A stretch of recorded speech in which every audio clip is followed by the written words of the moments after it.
World champion Samsung White. SKT. Down one gaming. Hungry for it.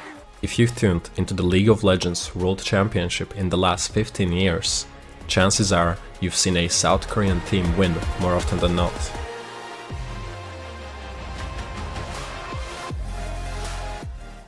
But for a country with only 50 million people, how is that even possible?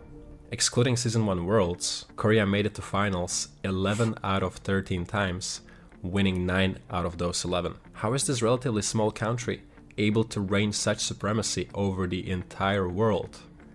I set out to find the answer. Make sure to watch till the end if you want to know exactly how Korea pulled this off. It gets pretty interesting. To get the full picture, we need to look back in time. The year is 1997 and the Asian financial crisis is in full swing. South Korea is taking a major economic blow. Many people have no jobs and no money. During this time, the South Korean government began aggressively developing the internet infrastructure under the name Cyber Korea 21. The goal was to get internet access all across the country so that more people had access to information and education to bring themselves up from the economic decline. Since around 80% of the population of South Korea lived near the capital city of Seoul and its vicinity, this wasn't too hard to do. Korea became one of the leading countries with internet access. However, with high unemployment and lack of money, people were looking for cheap entertainment. The smart entrepreneurs of Korea recognized this and started opening PC banks on almost every corner, giving people cheap access to video games. Timing was perfect for the next crucial event: the release of Starcraft. A revolutionary game at the time, Starcraft became a big hit in Korea. The game ran smoothly on most PCs and the multiplayer took off, since everyone was going to PC banks all across the country connected to the newly built internet infrastructure. Starcraft was so popular amongst mainly young men that, according to a back then middle school student, if a boy didn't know how to play Starcraft, he would then be labeled a loser and shunned by his peers. Most people would go out of their house to play video games. An early advertisement from a telecommunications company even argued that purchasing its internet service meant that parents no longer had to worry about their kid playing Starcraft all day from a PC bang and could now play all day from home. A strange phenomena began to be observed. People went to PC banks not only to play themselves, but also to watch other people play. Soon, tournaments started taking place,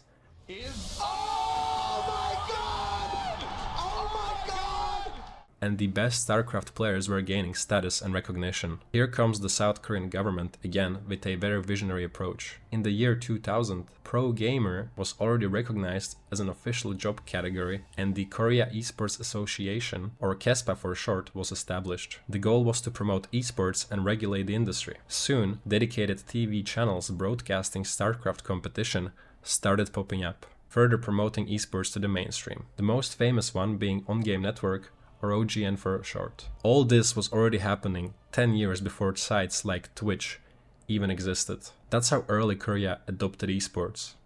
Video games started becoming more and more socially acceptable and were seen as a viable career path. Gaming became a social activity.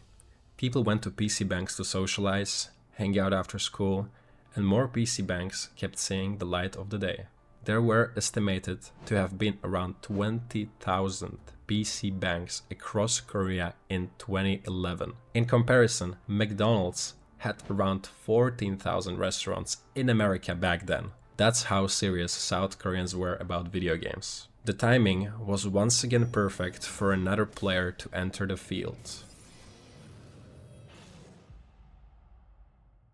League of Legends comes out. League appealed not only to competitive, but to the casual players as well. Something that Starcraft didn't do as well, since the game was mostly balanced around 1v1. The core Summoner's Rift 5v5 experience, accompanied by Twisted Treeline, Dominion, and ARAM, and the ability to play and cooperate with your friends, captivated the Korean crowd. The game was also free to play, easy to run on most computers, and Riot Games even began offering bonuses such as All Champions Unlocked, XP, and IP boost when playing from a PC bang. Riot knew exactly what they were doing.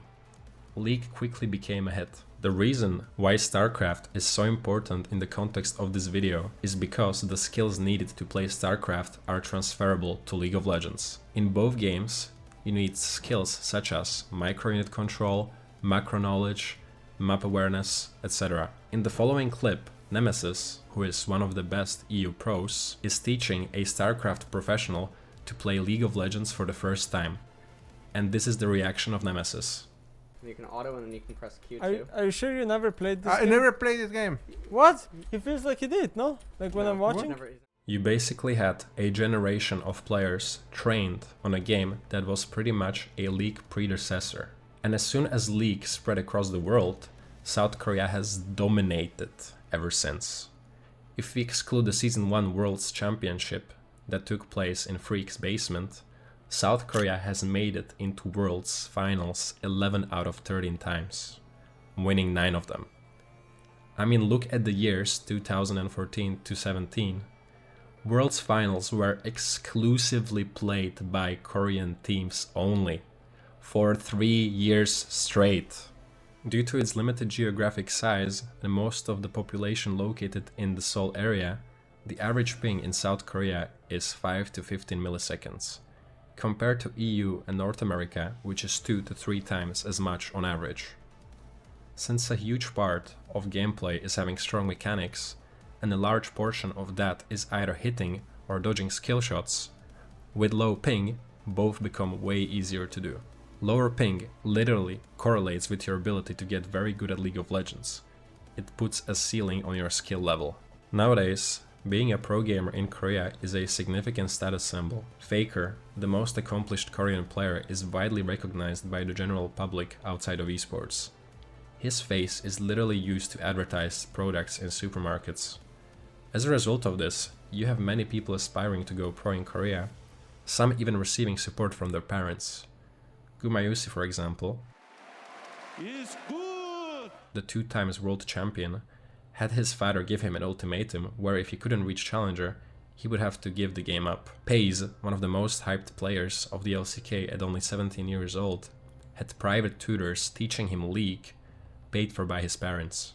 Compare that to the West, where playing video games is still sometimes seen somewhat negatively. Take the most accomplished players in Europe, like Caps for example. Sure, most of players who play League in EU know and recognize him, but outside of esports, barely anyone does. When I used to explain to people that I play video games for money, most of the times they would be surprised that such a thing even exists. You might think, sure, Korea was able to get a head start in League of Legends due to a bunch of factors, but how are they still so dominant up until now? I think there's sort of a feedback loop that takes place, and it goes like this. Korea starts playing League, gets a head start due to strong gaming culture, transferable skills from Starcraft, low ping, then goes on and wins World Championship 5 times, back to back. From Season 3 onwards, Korea begins to be recognized as the best in the world. So, everyone's eyes are on Korea, lots of watch time worldwide. Therefore, more money starts pouring in for the teams, and that money then gets invested into performance, and the cycle continues. Do you think South Korea is going to be stopped anytime soon? Let me know in the comments. Thanks for watching.